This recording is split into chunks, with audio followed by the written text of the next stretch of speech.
सोचिए, क्या एक अकेला आइडिया, सिर्फ एक विचार, पूरे महाद्वीप का नक्शा बदल सकता है? 19वीं सदी में ऐसा ही हुआ। राष्ट्रवाद नाम के एक जबरदस्त आइडिया ने यूरोप को हमेशा के लिए बदल दिया। बड़े बड़े साम्राज्य गिरे और नए देश बने। तो चलिए समझते हैं कि इस विचार का जन्म आखिर हुआ कैसे। और जानते हैं, इस सब की शुरुआत एक सपने से होती है। स्क्रीन पर जो तस्वीर है वो फ्रेडरिक सोर्यू का 1848 का एक मशहूर प्रिंट है। इसमें दुनिया के सारे देश, सारे राष्ट्र एक साथ शांति से रहते हुए दिखाए गए हैं। सब आज़ादी की देवी को सम्मान दे रहे हैं। कितना सुंदर सपना है ना? पर सवाल ये है कि ये राष्ट्र का सपना आखिर था क्या, और ये आया कहाँ से? तो इस सपने की जड़ें कहाँ थीं? इसको हकीकत में बदलने की सबसे पहली चिंगारी भड़की फ्रांस में। यहीं से कहानी शुरू होती है कि कैसे फ्रांस एक राजशाही से एक राष्ट्र बना। देखिए, क्रांति से पहले पूरे यूरोप में निरंकुशता का राज था, मतलब राजा का शासन, और उसकी ताकत पर कोई लगाम नहीं, कोई रोक टोक नहीं। और यही वो पुरानी दुनिया थी जो बस बिखरने ही वाली थी। और फिर वो साल आया 1789, फ्रांसीसी क्रांति। इसने सत्ता को राजा के हाथों से छीनकर सीधा लोगों को, जनता को सौंप दिया। ये कोई छोटा मोटा बदलाव नहीं था, ये इतिहास को बदलने वाला पल था। सोचकर देखिए, पहली बार ये ऐलान किया गया कि किसी देश के मालिक उसके नागरिक हैं, कोई राजा नहीं। लेकिन सिर्फ सत्ता बदलना ही काफी नहीं होता। लोगों को एक राष्ट्र जैसा महसूस कैसे कराया जाए, उन्हें एक साथ कैसे लाया जाए, इसके लिए क्रांतिकारियों ने कई कदम उठाए। उन्होंने ला पात्री यानी पितृभूमि और लेस सितोयेन यानी नागरिक जैसे नए आइडिया दिए। पुराना शाही झंडा हटाकर नया तिरंगा फहराया। नागरिकों ने खुद अपनी नेशनल असेंबली चुनी और पूरे देश में एक जैसे कानून, एक जैसा नापतोल का सिस्टम लागू किया गया। ये सब कोशिशें थी एक साझा फ्रांसीसी पहचान बनाने की। और फिर इन सारे क्रांतिकारी विचारों को कानून की शक्ल दी नेपोलियन बोनापार्ट ने। उसके 1804 की नेपोलियनिक संहिता बहुत अहम थी। इसने जन्म के आधार पर मिलने वाले सारे स्पेशल राइट्स खत्म कर दिए, कानून के सामने सबको बराबर बना दिया और प्रॉपर्टी के अधिकार को पक्का किया। और नेपोलियन यही नहीं रुका। जैसे जैसे उसकी फौजें आगे बढ़ीं, ये कानून और ये नए विचार भी पूरे यूरोप में आग की तरह फैल गए। तो एक तरफ तो ये नए विचार फैल रहे थे, लेकिन दूसरी तरफ पुरानी ताकतें भी थीं। और इसी वजह से 19वीं सदी में एक बहुत बड़ी वैचारिक लड़ाई छिड़ गई। इसे कह सकते हैं कि ये यूरोप की आत्मा के लिए एक जंग थी। देखिए, एक तरफ था ये नया विचार, उदारवादी राष्ट्रवाद, जो चाहता था व्यक्ति की आज़ादी, जनता की सहमति से बनी सरकार और कानून के सामने सब बराबर हों। और वहीं दूसरी तरफ थी पुरानी दुनिया, रूढ़िवादी व्यवस्था, जो राजशाही परंपरा और चर्च की सत्ता को किसी भी हाल में बचाए रखना चाहती थी। ये दो बिल्कुल अलग दुनियाएं थीं जो अब आमने सामने थीं। फिर 1815 में नेपोलियन हार गया और पुरानी ताकतों को मौका मिल गया वापसी करने का। वियना की संधि हुई और यूरोप में पारंपरिक राजशाही को फिर से गद्दी पर बिठा दिया गया। एक रूढ़िवादी व्यवस्था बनाने की कोशिश हुई। असल में वो क्रांति के पहिए को, समय को पीछे घुमाना चाहते थे। और ये कार्टून उस दौर की सच्चाई को एकदम साफ दिखाता है। ये द थिंकर्स क्लब पर एक सटायर है। इसमें देखिए, जो भी बुद्धिजीवी हैं, जो सोचने समझने वाले लोग हैं, उनके मुंह पर पट्टी बंधी है। ये एक सीधा तंज था इस बात पर कि कैसे नई रूढ़िवादी सरकारों ने आज़ाद सोच और नए विचारों पर पूरी तरह से ताला लगा दिया था।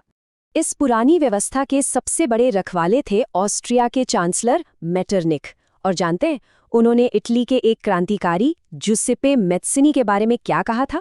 उन्होंने कहा, हमारी सामाजिक व्यवस्था का सबसे खतरनाक दुश्मन। बस ये एक लाइन ही काफी है ये समझने के लिए कि ये क्रांतिकारी पुरानी ताकतों के लिए कितना बड़ा खतरा बन चुके थे। लेकिन इन सारी कोशिशों के बावजूद, दमन के बावजूद, राष्ट्रवाद का आइडिया जिंदा रहा और इसने नए देशों को जन्म दिया, कभी शब्दों के जोर पर तो कभी तलवार के दम पर। अगले कुछ दशक तो बस उथल पुथल से भरे थे। 1821 में ग्रीस में आज़ादी की लड़ाई शुरू हुई, फिर 1830 में फ्रांस में जुलाई क्रांति हुई और इसकी आग पूरे यूरोप में फैल गई। और फिर आया 1848, जब उदारवादियों की क्रांति की एक ऐसी लहर उठी कि हर जगह संविधान और एक राष्ट्र बनाने की मांग होने लगी। इस दौर में जो नए राष्ट्र बने, उनमें इटली एक बहुत बड़ा उदाहरण है। इसका एकीकरण या यूनिफिकेशन 3 हिस्सों में हुआ।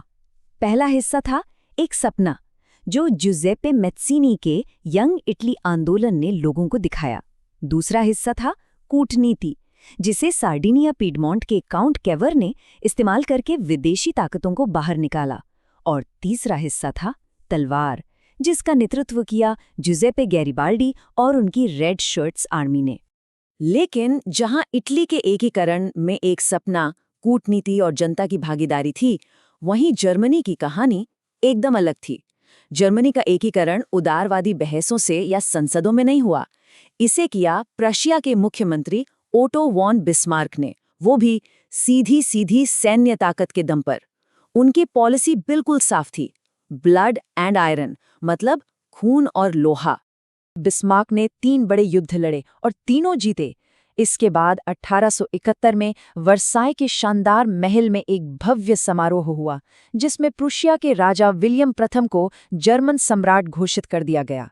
बिस्मार्क का प्लान कामयाब हो चुका था और यूरोप के ठीक बीच में एक बहुत ही शक्तिशाली नए राष्ट्र का जन्म हो चुका था।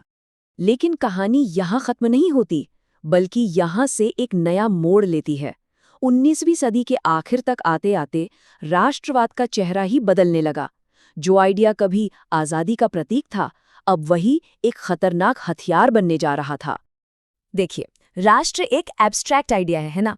तो इसे एक ठोस, एक इंसानी चेहरा देने के लिए कलाकारों ने फीमेल एलेगरीज यानी नारी रूपकों का इस्तेमाल किया। जैसे फ्रांस के लिए मैरियन एक प्रतीक बनी और जर्मनी के लिए ओक के पत्तों का मुकुट पहने जर्मेनिया। इन तस्वीरों ने लोगों को अपने राष्ट्र से इमोशनली जुड़ने में बहुत मदद की, उन्हें एक ऐसी पहचान दी जिसके लिए वो कुछ भी कर सकते थे। और सदी के आखिर तक आते आते राष्ट्रवाद साम्राज्यवाद के साथ जाके मिल गया। अब राष्ट्र का मतलब सिर्फ अपनी आज़ादी पाना नहीं रह गया था, बल्कि दूसरों पर कब्जा करना बन गया। अलग अलग राष्ट्र अब सत्ता और जमीन के लिए एक दूसरे से मुकाबला करने लगे और ये एक बहुत ही खतरनाक मोड़ था। इस नए और आक्रामक राष्ट्रवाद का टकराव कहाँ होगा? इसका सबसे बड़ा अखाड़ा बना बाल्कन क्षेत्र। ये दक्षिण पूर्वी यूरोप का एक ऐसा इलाका था जहां बहुत सारी अलग अलग जातियों और संस्कृतियां रहती थीं, और 1871 के बाद यहां राष्ट्रवादी तनाव अपने चरम पर पहुंच चुका था। अब बाल्कन में अंदरूनी जातीय तनाव तो था ही, ऊपर से रूस, जर्मनी, इंग्लैंड जैसी बड़ी यूरोपीय ताकतें भी अपने अपने फायदे के लिए इस इलाके पर कब्जा करना चाहती थीं। तो एक तरफ अंदरूनी झगड़े, दूसरी तरफ भारी ताकतों की लड़ाई। इन सब ने मिलकर बाल्कन को एक बारूद के ढेर में बदल दिया, जिसमें बस एक चिंगारी लगने की देर थी। और जब वो चिंगारी लगी तो उसी से पहले विश्व युद्ध की शुरुआत हुई। और ये पूरी कहानी हमें एक बहुत ही ज़रूरी सवाल पर लाकर छोड़ देती है कि एक आइडिया जो लोगों को एक साथ लाने, उन्हें जोड़ने के लिए बना था, वही आइडिया दुनिया को तोड़ने वाली ताकत कब और कैसे बन जाता है। Thanks for watching, like, comment, share and subscribe.